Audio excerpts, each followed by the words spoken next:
Hey there! So I have done your card for you today on connecting in with all your energies and asking what you need to do to attract more abundance and money into your life. And the card that came through was partnership.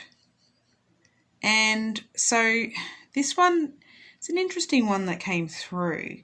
So this card speaks to the influence of other people in your life, such as a romantic or marital partner or work associate. Trust the first thought or feeling that you have about the word partnership. So as this has come through, just trust whatever came through your own thoughts and intuition, as your higher self already knows the truth about these influencing energies.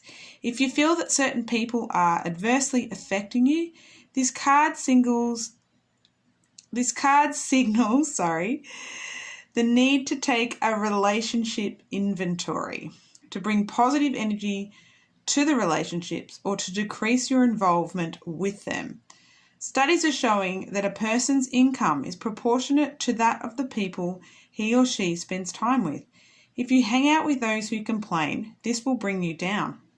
If you spend time with those who are working to improve their lives and this world, you'll feel inspired. This card also signals a business partnership.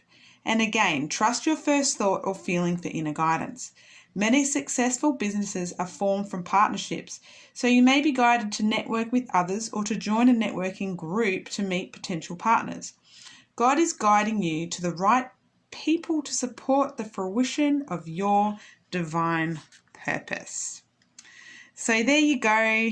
There's the little intuitive reading for today to help you align with more abundance and money into your life. Let me know if this resonates with you, and I'd love to hear from you. Alrighty. So just quickly too, I'd love to hear from you to keep bringing you these readings if you're enjoying them as well. Alrighty, thanks for listening, and I'll chat to you all soon. Bye.